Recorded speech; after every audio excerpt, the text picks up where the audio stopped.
All right. Good afternoon, everyone. I want to welcome you all to the Bidders Conference for Managed Security Service. I want to go over the agenda.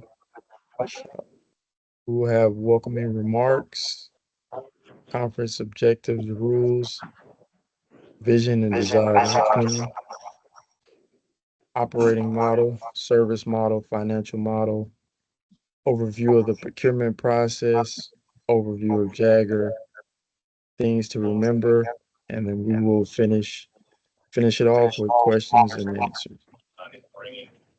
This conference is being recorded and will be uploaded to the event in Jackson.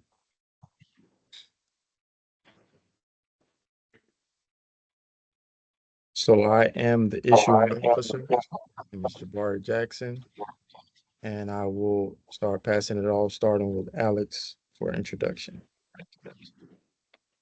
Well, thank you for joining today. My name is Alex Kirkland, the Deputy State CISO for GTA. I appreciate your attendance.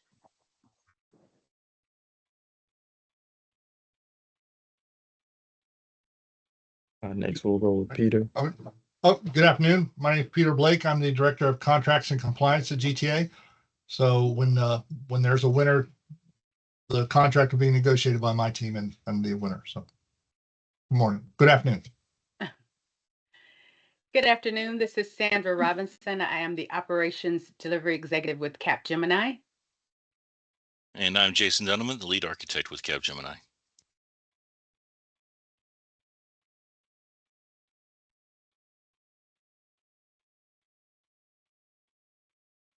Mike. Apologies, I was on mute.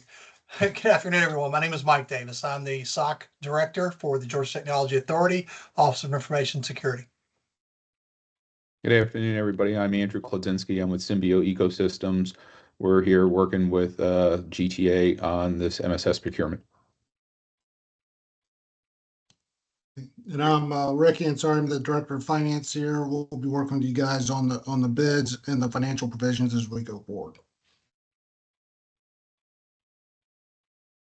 Thank you all for your introductions.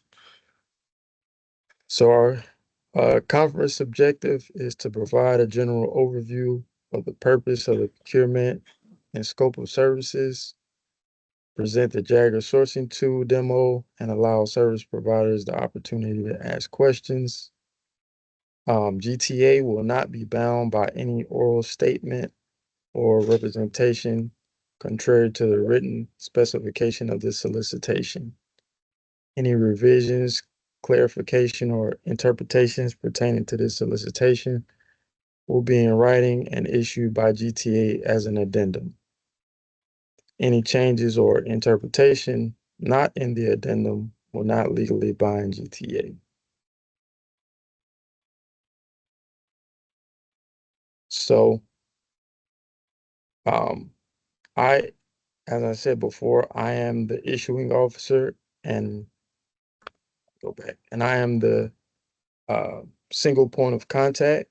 So any questions that you have, you can reach out to me. There's no need to reach out to anyone else. If you do, that could result in you being disqualified. If you have any questions in the chat, or you can put it in the chat, please include your name, your company name, along with your email. We are going to take any administrative questions you have during this conference. Anything about solutions or getting into the weeds of the project, we want you to present that in the questions, and we'll get back to you on that. So vision, desired, and outcome. We're going to go to Alex here. Good afternoon, everybody. So the MSS services vision and desired outcomes. We want to strengthen the cybersecurity posture of our state level government infrastructure by enhancing defenses, improving situational awareness, and ensuring alignment with state and federal cybersecurity requirements. We want to build a robust and resilient cybersecurity operational framework to proactively detect, respond to, and neutralize cyber threats in real time. We want to reduce the risk and impact of increasingly sophisticated and frequent cyber attacks by minimizing incident response times, preventing business disruption, enhancing risk and management strategies. We want to foster interagency collaboration and information sharing to strengthen our unified defense against cyber threats. And we also want to achieve compliance with federal and state cybersecurity regulations and frameworks, NIST, CIS controls, CISA guidelines, ensuring trust and accountability in operations. Thank you, Alex. Thank you. So this is a brief overview of our GETS program. And what I want to highlight is at the end, basically, if you're a service provider and you are awarded the MSS RFP contract, there will not be, you will not be able to, be awarded the multi-sourcing service integrator contract or any of the service tower providers.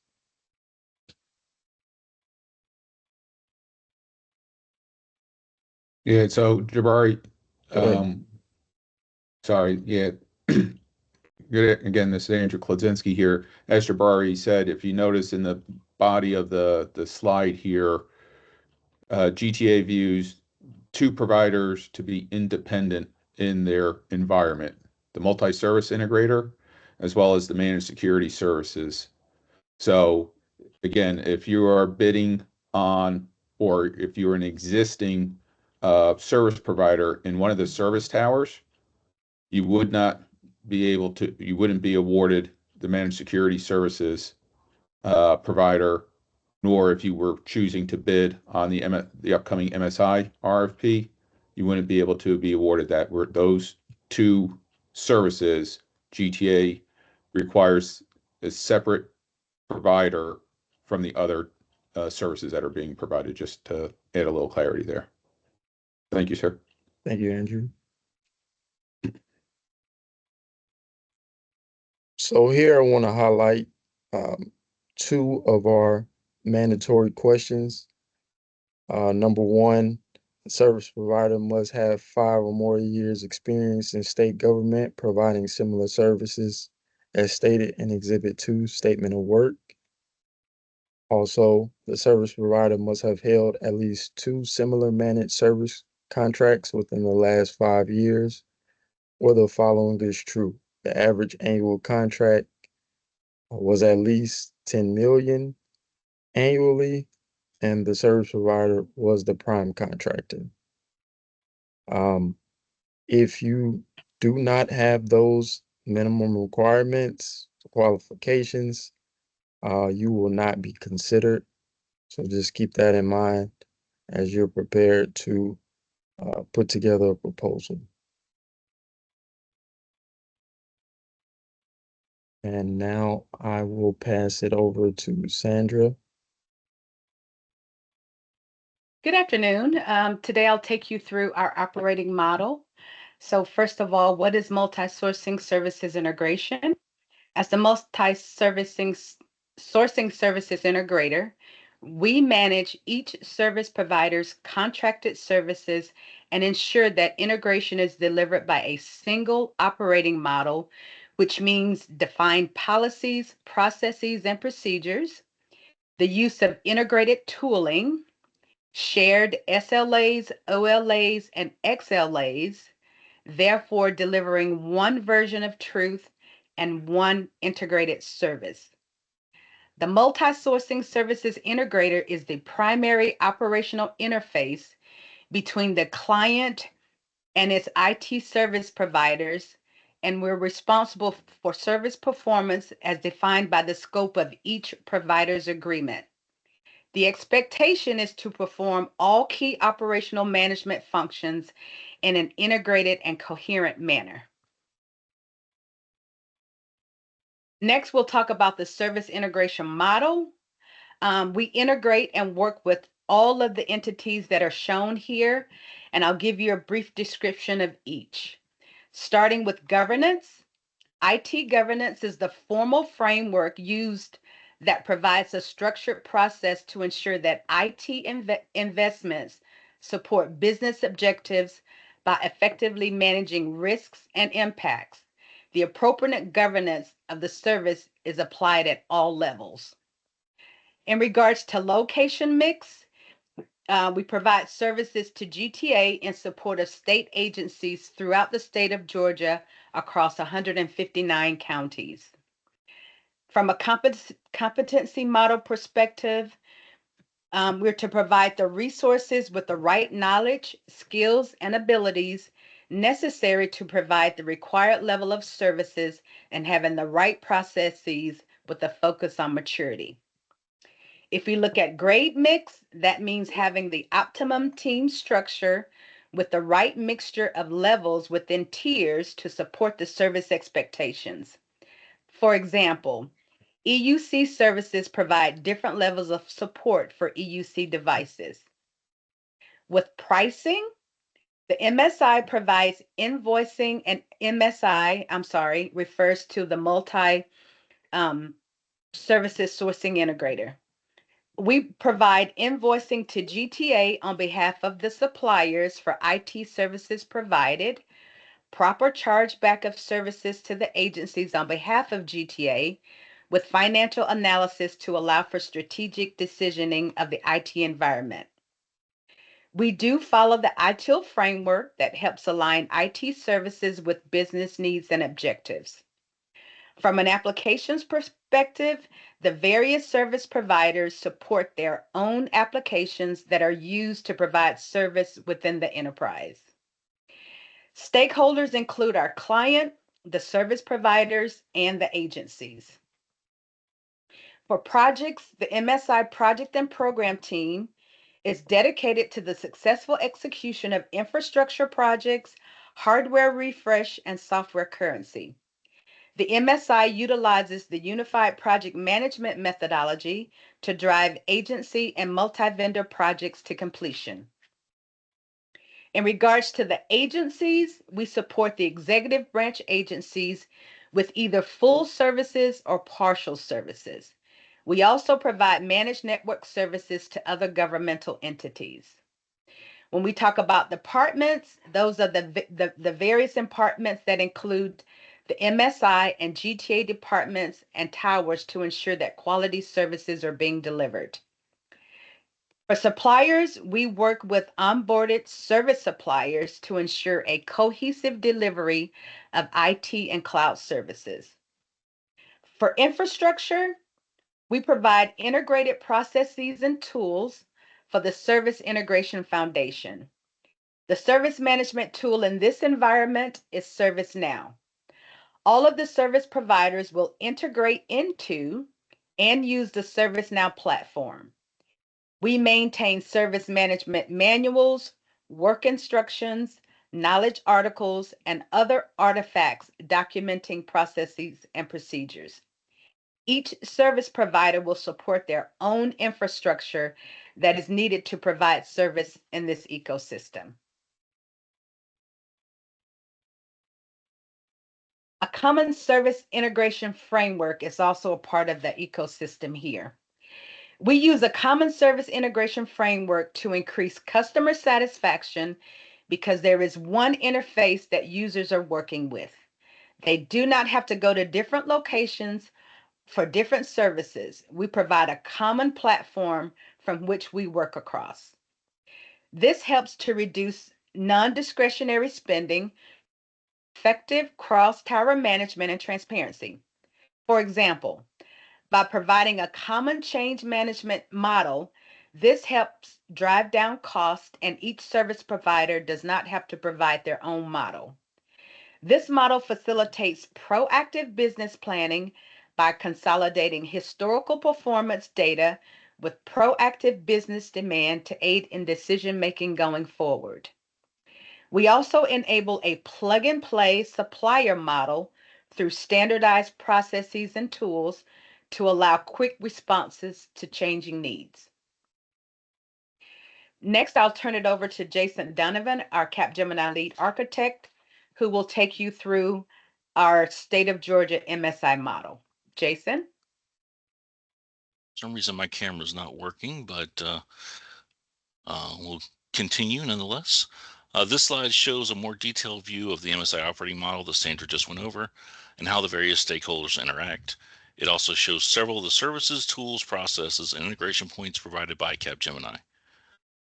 At the bottom are the tower providers who participate in a shared collaborative ecosystem in which they work with each other, Capgemini, and GTA to provide services to the state agencies. At the top, GTA provides leadership, strategy, overall contract management, operations governance, and facilitates agency communications via their customer service managers. And in the middle are some of the services and tools that Capgemini provides. After vendor down selection occurs, Capgemini work streams will participate in integration sessions with the prospective vendors so that all parties understand the integration requirements. Now I will go over some of these services. First, Capgemini provides centralized service desks to handle service calls. We also provide a centralized ticketing system, which is ServiceNow, as Sandra mentioned. In addition to ticketing, ServiceNow also handles several core services such as CMDB, knowledge base, incident problem and change management, as well as some service automations and workflows. Other services, as we continue to go around the center here, include tools training and integration, service provider transition management, DR coordination, project management, enterprise communications, governance, service catalog management, financial management or billing, service portfolio and service design management, service performance and reporting, service dashboards, information security management, and vendor management. All right, any questions? I will turn it over to Mike for the next section. Thank you, Sandra and Jason. And we'll get into the service model. Yeah. Apologies, trying to find my camera there. Okay. Thank you, Jabari. So good afternoon, everyone. Thank you for attending the Bidders Conference. And today I'm going to walk you through some of the key aspects of the Managed Security Services Statement of Work, which outlines the expectations, responsibilities, and deliverables for the selected provider in partnership with the Georgia Technology Authority. This is a critical engagement to ensure the security and resilience of Georgia's information systems. So let's dive into some of the details here.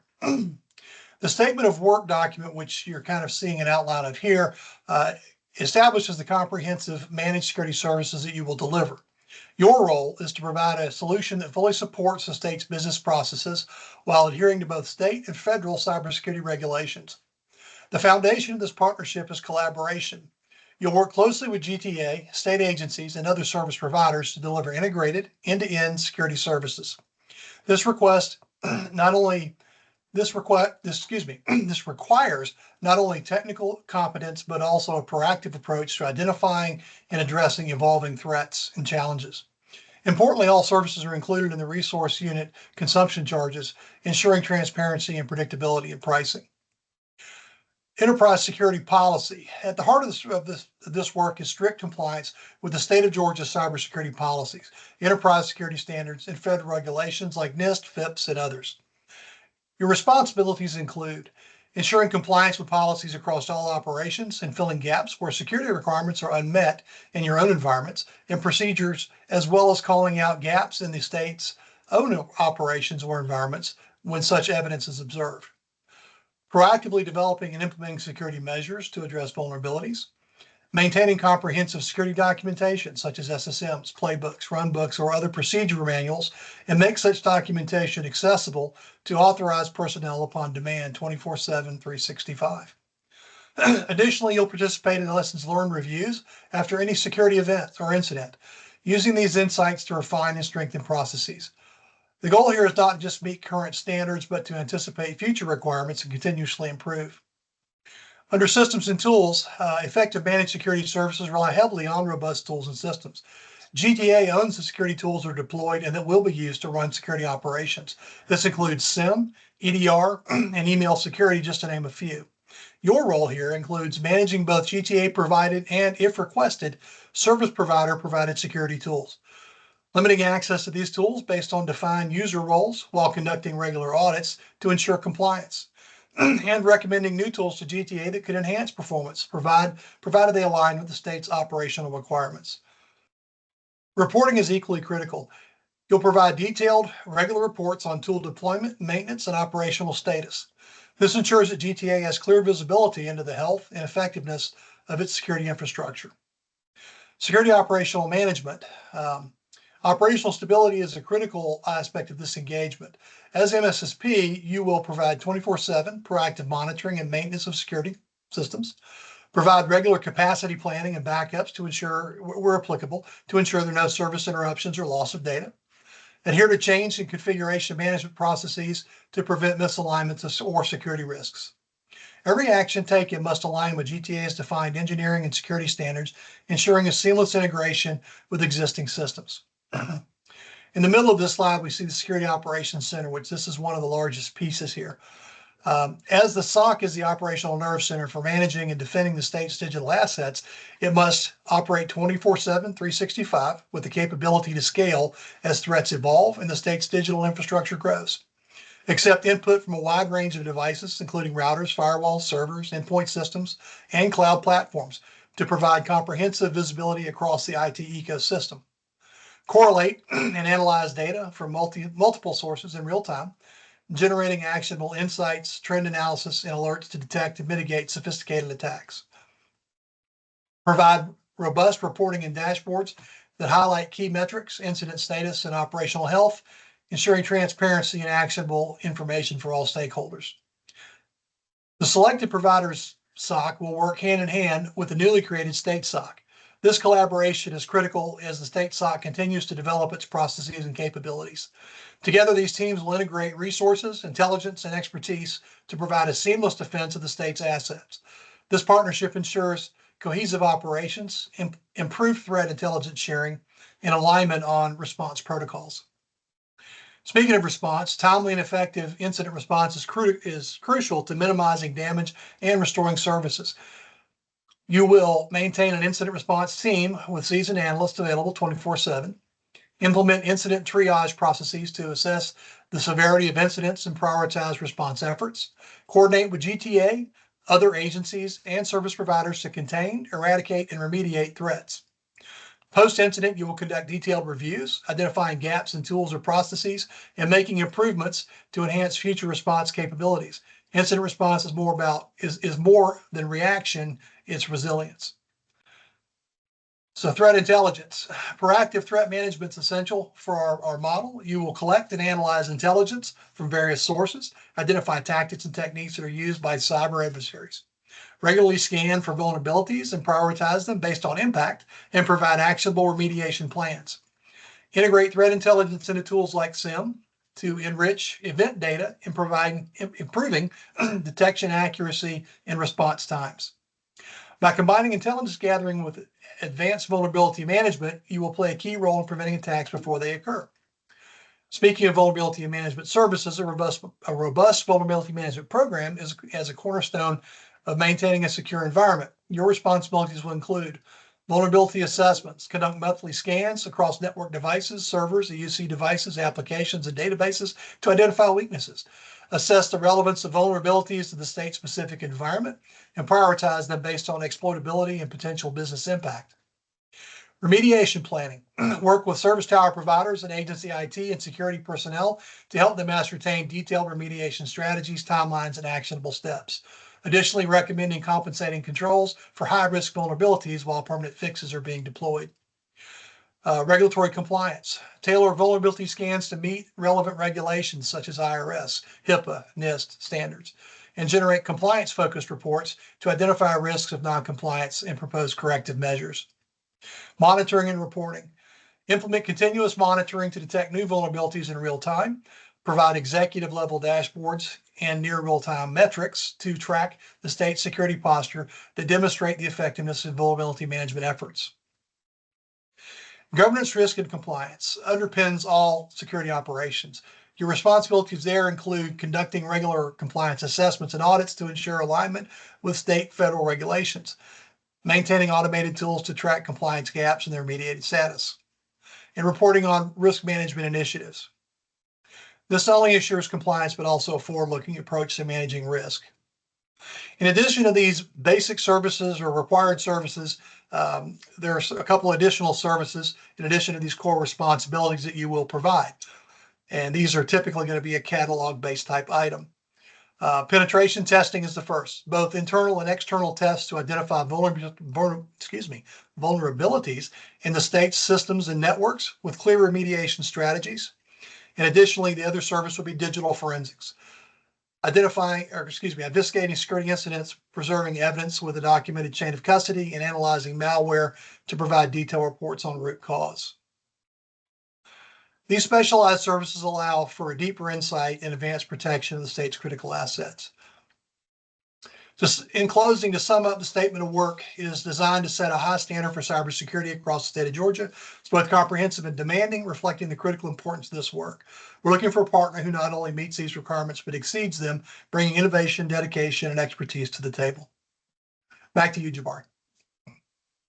Thank you, Mike. Now we will pass it over to Andrew.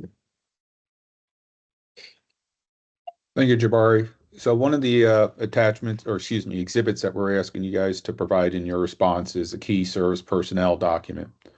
We have started by listing the 8 positions the state feels are essential for the managed services procurement.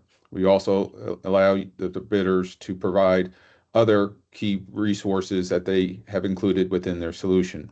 A couple of notes regarding the key personnel is that each one of the resources that are listed in this document will have a 24-month commitment from when they are assigned to the engagement. We are asking for you guys, or for the bidders, to also provide resumes for each of the key personnel. We're looking for actual names of those resources, not generic job description resumes. We also want to see with their experience of the similar scale, complexity of their experience for the in-scope services that Mike just walked you all through. We're also asking for an organization chart as part of this response in this exhibit, that for both the transition period and the steady state period, that shows the clear defined levels of authority and accountability to make management decisions through the engagement. In Exhibit 3, service level management and reporting, we call this the performance model. In this section, you will see the service level management methodology. You'll also see our service level agreements, Exhibit 3.1, that details both the critical service levels, those associated with service credits, and then our key measures. You'll also see within that exhibit our critical deliverables, those that are associated one time with the transition of services, so being able to stand up your solution in the GTA environment, as well as recurring deliverables of maintaining documentation as well as testing throughout the engagement term. In the methodology, GTA also has unilateral right to add, change, elevate, so move measures from key to critical, or to delete SLAs. And for service level defaults, GTA requires service level improvement plans to be provided to show how the respondent is mitigating identifying the root cause of the issue, steps that is being done to mitigate from it occurring again, and it actually being implemented. Next page. Also, as we have a slide that further on that talks about our procurement process, but one of the things we wanted to drive here is later on in the process will be integration sessions. This will be between the MSS bidders and the MSI. And then we may also have MSS bidders with other service tower providers, whether it's the managed network services provider or the data center and server support provider. And what we're looking for to do in these sessions, it's really for, we will provide use cases, and we'll ask the the MSS bidder here to say, walk us through your process and the tools that you use in order to, so if it's an incident, so a ticket is opened, it gets passed to you. How do you work through the process to get all the way through resolution while identifying the handoffs between work that you will do, as well as interactions with the other service tower providers and with the MSI? We do these things, so one, we want to make sure the solution that you're bringing to GTA will fit within our environment. We also use this to find out if there are gaps in your solution. So maybe you guys are assuming this a certain aspect of this is being done by another provider. We bring that to light in these discussions, or maybe you assumed to bring in a tool that another provider is already using, and you just really have to integrate into that. By going through these things, we'll ask you guys to update your proposals through an amended response process where we're looking to get your solution finalized and your pricing finalized. Next. Off to Rick. Yes. Passing it off to Rick. Thank you. So just some quick information as far as what we're looking to have you guys do with the pricing and financial forms. These documents here with the asterisks or those that need to be are kind of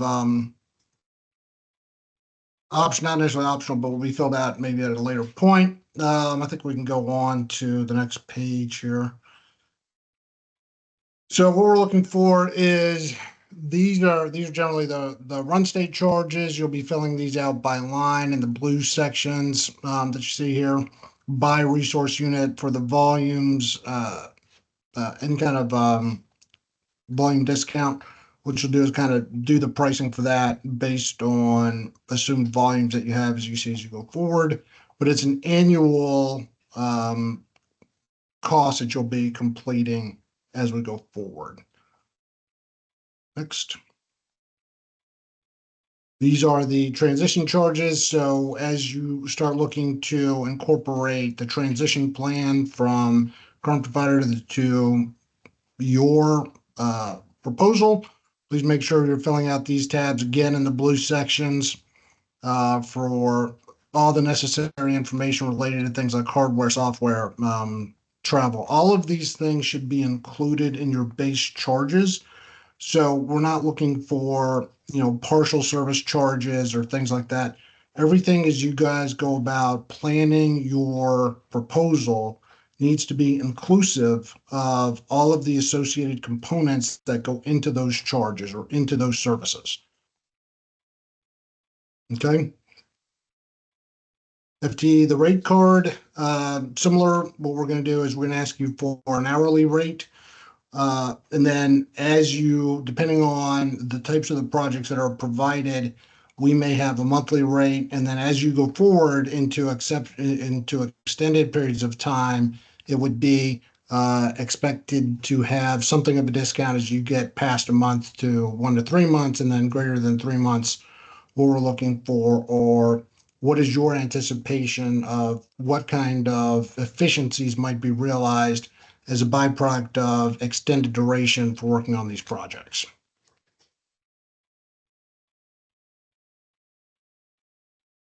Financial responsibility matrix, what we're providing is who is the owner for these particular services. Whether you're talking about the service itself, hardware, software, licenses, things like that, this will give you that background as far as who is expected to take ownership, remediate issues, things of that nature. All right.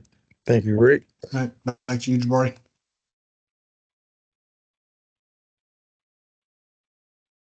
So we have a schedule of our procurement process right now. As you can see, we're in the business model and integration overview / Q&A. So, during this meeting, after this meeting, if you have questions, please submit those and we will uh, do our best to respond. And then um, after that, that's when you guys are doing the heavy lifting, when you're putting together your proposals. And then on January 3rd, when they're due, that's when we'll pick back up and we'll begin to identify um, who we feel is the best that can do the work required. And then that's when we go into our clarification and integration sessions where we fine tune solutions and such with the vendors so we can, uh, like I said, get the best vendor to do this job. And Andrew, if you want to jump in on that. Okay, so thank you, Jabari. As Jabari was saying, in step 4, the state will go through an evaluation process of all the bids. And then we'll determine those responses that provide the best value to the state. And we'll do a down select for those responses. And then invitations will be sent out for clarification sessions where we invite service providers in. We provide, give you the service providers an opportunity to present their overall proposal. We'll be providing ahead of that session questions that the state would like some clarification, as well as what the agenda for that day would look like. And then we would then turn what we call an amended response. So taking your first response, making edits to that based on the discussions in the clarification sessions. So, and then we'll get that back and look at it. And then after that, we have the integration sessions, and we also have due diligence during that step as well. And the goal there is for, again, we mentioned integration sessions earlier in the deck, where we're looking to, identify gaps, remove overlaps, ensure compatibility within the GTA environment, and also getting with due diligence, in the financial exhibit, the pricing form, there is a tab that has assumptions that we're asking you guys to document both, to document your assumptions you made with your proposal. And the goal of due diligence is to, if you made an assumption, or we want you guys, if you need additional information, we may be able to make that available to you later in the process so that you can remove your assumptions. So it could be a document request, it could be a Q&A. But again, we're looking to refine and, that we better understand what your solution is, you better understand what our requirements are, so that as we complete step 5, we're moving then into the negotiation phase, where it's working on terms and conditions and, doing any last item on solution, transition, or pricing that we need to work to get to contract signature. So, just kind of bringing it back there, between step 4 and 5, there's a down select. There's a down select between step 5 and 6 as well. Thank you, Jabari. Thank you. And so this is our criteria. As you can see, 70% for the technical, 30% for the financial. And then you have your pass fail with the mandatory questions that are in Jagger.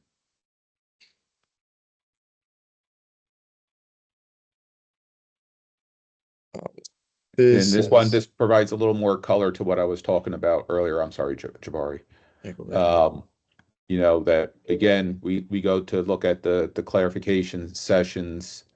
It's based on the competitive range. So again, those proposals that provide the best value to the state. We invite the providers in to do solution overview.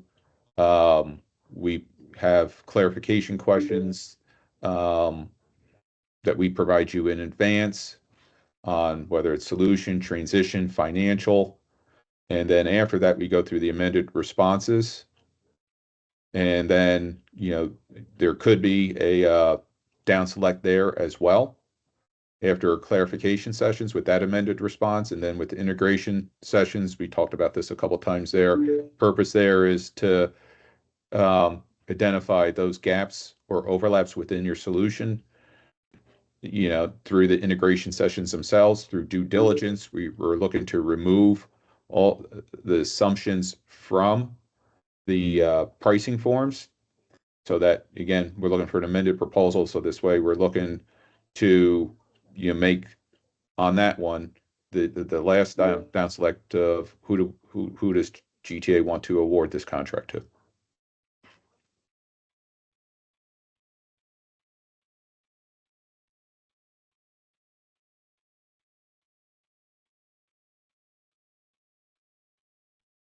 Yeah, touch on this too, Andrew, if you would like. Okay. Within the main document, attachment A, there's a section 4.6 where it discusses or it mentions we're looking for your response or your proposals to be supplied in 4 packages. The first one is the administrative mandatory questions. So those are all done within the Jagger system. So the prerequisite certifying statements, the general information, and the mandatory questions. In package 2 is the technical response. So we have enclosure 1, the mandatory executive summary and service profile. So in there, you will, so not only are we asking for an executive summary, we're also asking for client references and as well as the 2 mandatory minimum requirements items that Jabari discussed earlier. We're asking for your Exhibit 2.2, your solution document that was included in the RFP package, the completed Exhibit 2.4 for the key personnel, Exhibit 2.5 on the contract support plan. And then we have within the statement of work, that's Exhibit 2.11, Section 7.5 discuss the requirements associated with transition. So with that, we're asking for 2 bidder created documents. One is a Word document where we're looking for your transition project plan. So the timing, your methodology for, you know, standing up your solution and transitioning services away from the incumbent. And then also we're looking for the Microsoft project plan for that as well.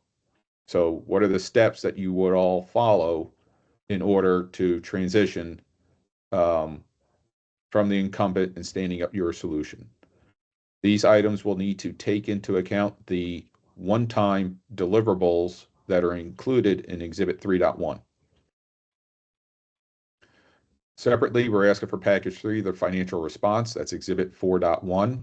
That was the information that Rick was walking us through earlier. And then package 4, the MSA response, there's 2 documents there.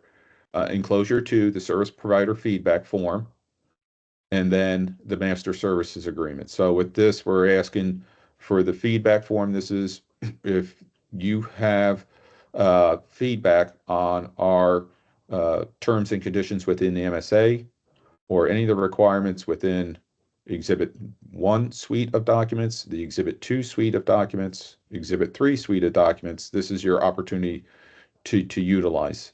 You would use that form to do that. And then we're asking for a red line version of the master services agreement.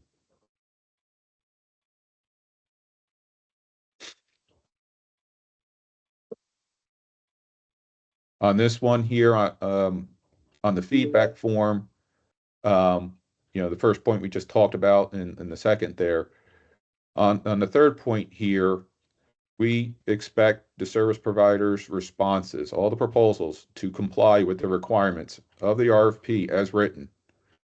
We strongly discourage from indicating we do not agree or do not comply with the provision and are unwilling to price it within your solution to our requirements, whether it's for risk, IP rights, liability, or any other reason. Also, as we move through the process, if you fail to note any feedback within your initial response on any of the documentation that was provided in the RFP, you will not be allowed to request feedback through the remainder of the procurement process. No feedback will be considered after negotiations or contract award.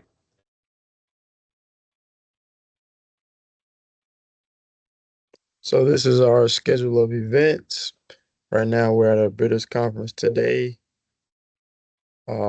Next, we will have the data room, hopefully up and available on 11/27, but that is tentative.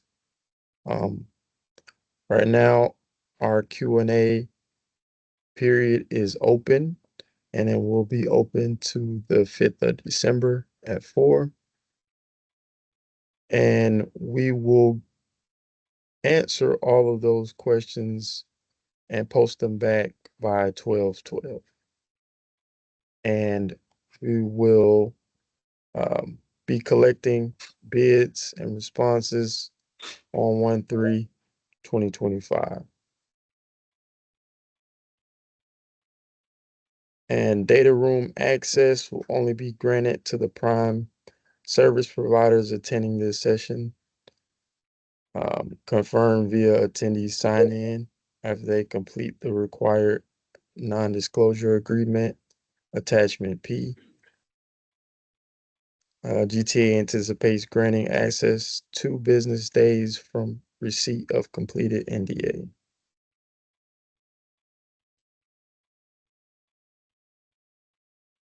And right here, these are Q&A attachments that we have in Jagger in the buyer's attachment. We strongly suggest you all use these especially if you have multiple questions, so that can help us out, and we can parse everything and get those answered in a timely fashion. Yeah, and then again, in the within the overall process that we were reviewing earlier, the questions we want, you guys to submit are those that you need the answers to these questions in order to develop a required solution for this.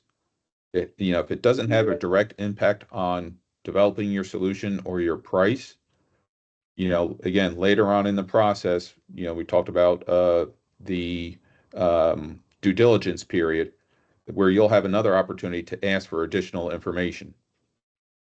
So as you go through this internally, developing your questions, we ask you guys to visit that list, prioritize that list to ensure that the questions that are being asked are really for the development of your solution.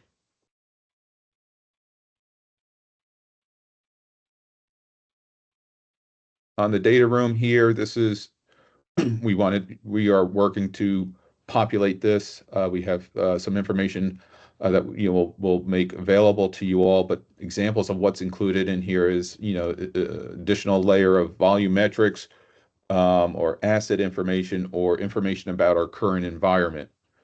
We may utilize the data room throughout the Q&A process as well, as if a question comes in and the best way to answer that is with an artifact. We'll answer it within the Q&A document that Jabari just showed, and we would say see data room file in such and such folder. The other thing we wanted to note here with the data room is, as Jabari just mentioned, if somebody is responding with a partner or a subcontractor here, only the prime service provider will be allowed access to the data room. We need you guys to, complete the non-disclosure agreement and submit it back. And when you submit it back to us, you need to identify who the one point of contact, data room point of contact will be, so that we have the email address, so that when GTA goes to set up the credentials for them, it will be sent directly to them, and then you guys would be able to access the information.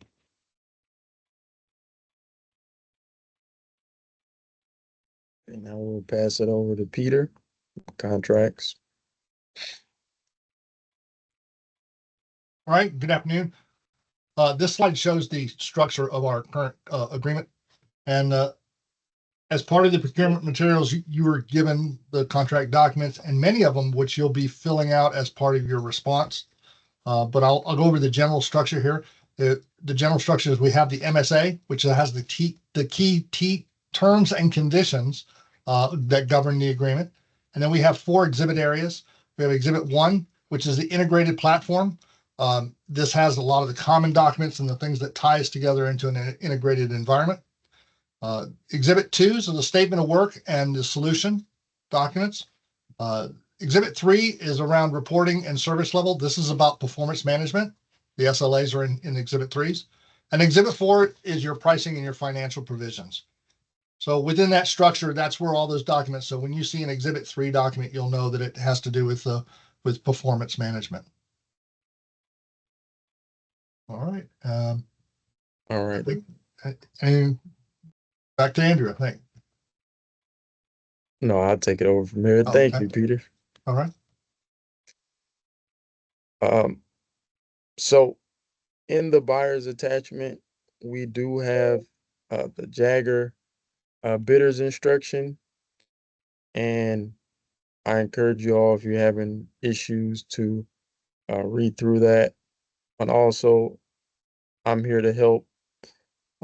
If you have questions, if there are technical difficulties, I'll tell you about the procurement help desk. I've already talked with a couple of the vendors in here about that. And so here you go. If you're having technical issues, which I know some of you have, here's the contact information. Please feel free to reach out to them, and you can also let me know as well, just in case. And maybe I can escalate if need be.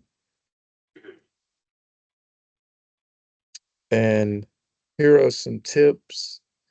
Want you to check Jagger regularly for any addendums and updates. Just yesterday, I added an addendum with some updates. Do not wait to the last minute to submit. Notice the proposals are due on January 3rd, and I know everybody will be coming back from New Year's and the holiday season. So if you can, try to have your proposal pretty much ready to go and hit send, so you don't have any issues. Make sure you look over your proposal and you have everything in there that's required, so you're not booted out just for not, missing a certain document. I know you put a lot of time into it. Make sure that your solution is priced. Options that are not priced must be clearly indicated in your proposal. As Andrew stated earlier, make sure you propose real people for key personnel and not generic resumes. Ensure that legal and business work together on your feedback forms and your documents. All pricing assumptions are in attachment 4.1. And do a final Q&A of your documents prior to submittal.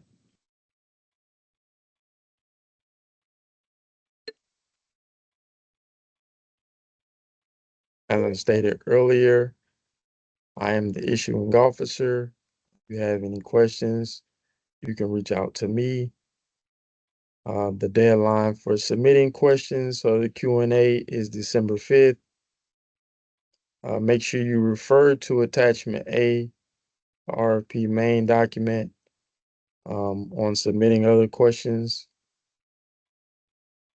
Answers to the questions you heard here today will be finalized and posted to the Jagger sourcing system. This bidders conference is being recorded and will be uploaded as well. So if you want to go back and listen to it again, if you missed something, you can do that also. And once again, responses are due at 4 p.m. on January 3rd. So make sure, you try to get it in a couple hours early, just so you don't have any issues. And nothing said here today will alter the RFP requirements unless specifically addressed in an addendum. An addendum will be issued in the next couple of business days to include bidders conference material, attendees list, and respond to questions.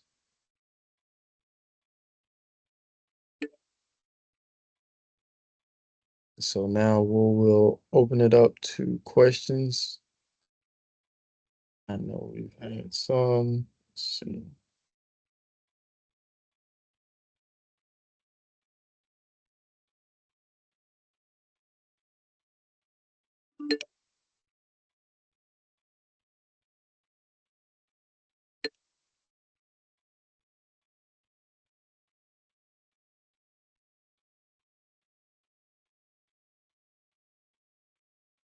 So,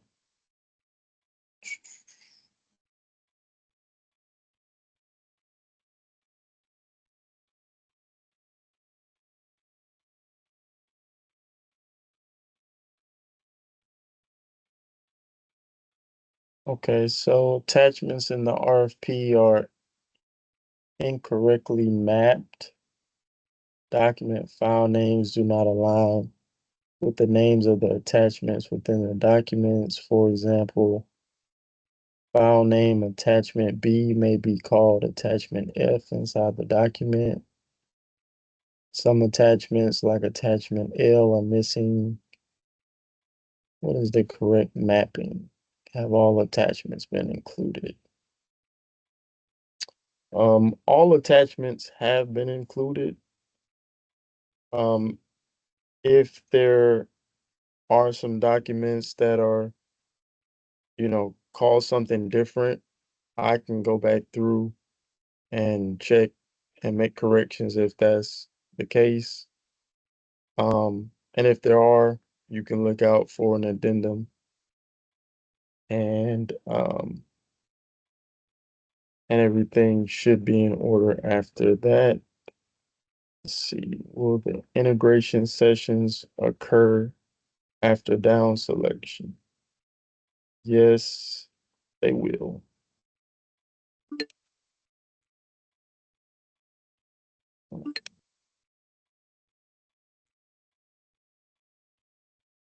We will need clarification on whether the analyst needs to be US based and if we need to operate out of their existing SIM or if we can work alongside it.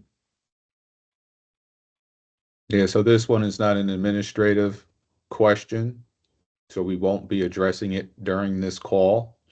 So we will ask the company that had submitted that in the chat to submit that through the Q&A process that Jabari referred to earlier.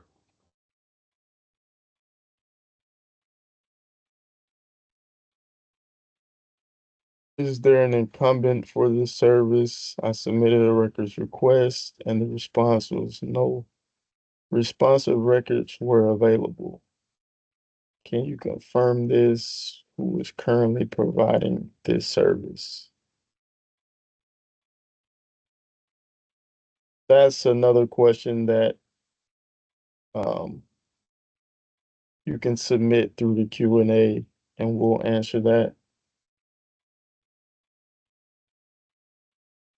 Are there any subcontracting goals for this project?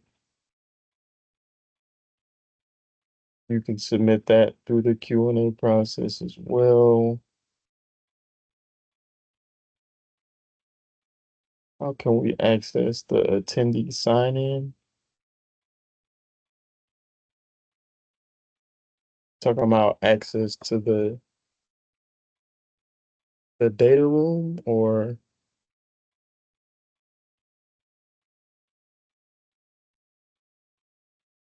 I'm As assuming the sign-in list or the attendees for this bidders conference. bidders Yeah. conference, and you already addressed that we're going to provide that.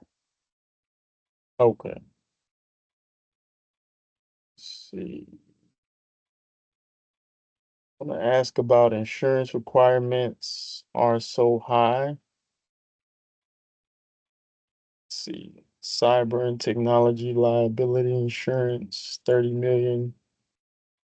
Can these requirements be lowered or waived? Hey, Jabari, I posted a response to that. I would not anticipate any changes there. Okay. Thank you, Rick. You're welcome.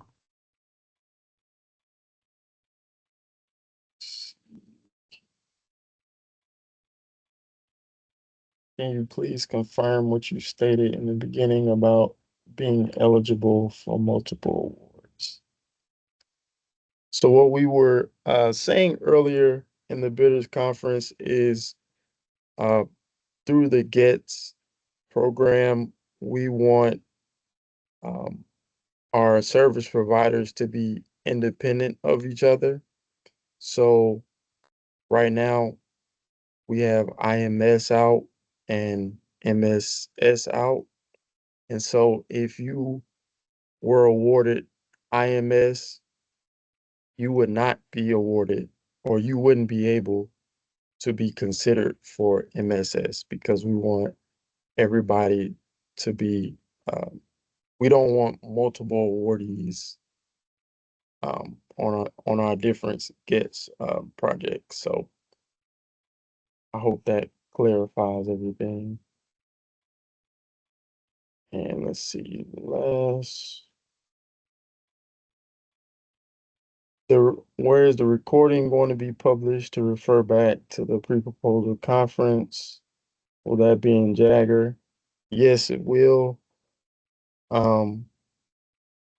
Hopefully, I will get that published. It will be in the buyer's attachment as well. And I will either post that either later today or Monday at the latest.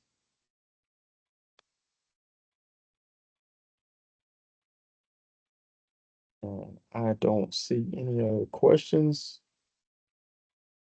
So if that is it, I want to thank you all for attending this bidders conference, and I hope you have a great day. Thank you, Jabari.